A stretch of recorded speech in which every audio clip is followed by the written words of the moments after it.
আমরা কয়েকটি বিষয়ে মাননীয় প্রধান নির্বাচন কমিশনের দৃষ্টি আকর্ষণ করেছি। দলের পক্ষ থেকে লিখিত একটা পত্র আমরা নিয়ে এসেছি, সেটা আমরা ওনার হাতে দিয়েছি।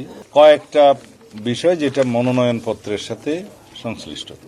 এক নম্বর হচ্ছে মনোনয়ন প্রার্থীদের কিছু ইনফরমেশন দিতে বলা হয়েছে। মামলা সংক্রান্ত ফৌজদারি মামলায় জামিনে মুক্তদের ক্ষেত্রে অর্ডার শিটের সার্টিফাইড কপি চেয়েছেন, যেটা আরপিওর মূল আইনের মধ্যে নাই।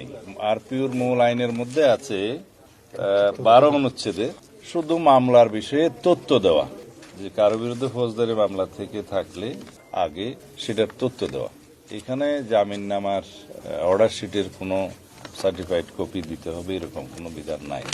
তাছাড়া আপনারা সবাই জানেন যে বিগত ফ্যাসিবাদী আমলের সময় আমাদের অধিকাংশ প্রার্থীদের ক্ষেত্রে যারা মনোনয়ন পেয়েছে এবং সাধারণ জনগণের বিরুদ্ধেও সাংবাদিকদের বিরুদ্ধেও আছে কয়েকশো করে গায়েবী মামলা আছে। সেই মামলাগুলোর হদিশই আমরা এখনো করতে পারিনি অনেকগুলো মামলা।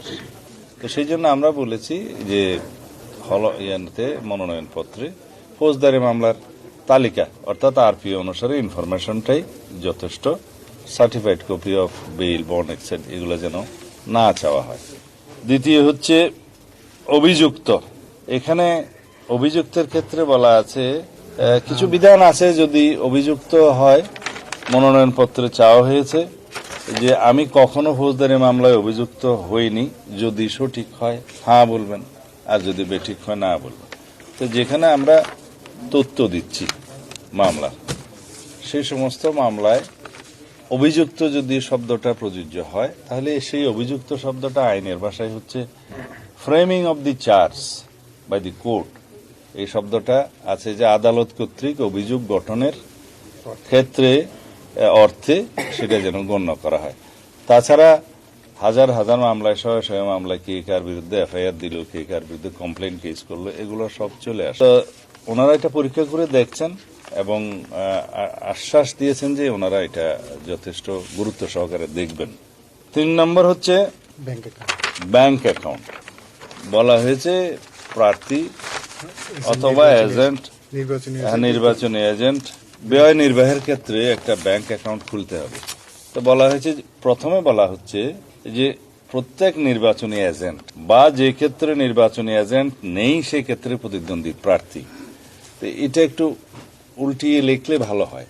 সেটা আমরা বলেছি যে প্রথমে একজন প্রার্থী নির্বাচনী চিফ এজেন্ট অথবা এজেন্ট নিয়োগের বিষয়টি আসবে যখন মার্কাটা দেয়া হবে, সেটা জানুয়ারির 20 তারিখ 21 তারিখের দিকে আসবে।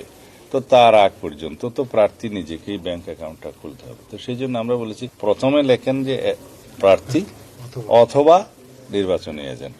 তো এটা খুবই সিম্পল কারেকশন, এটা ওনারা করবেন বলে আশ্বাস দিয়েছেন।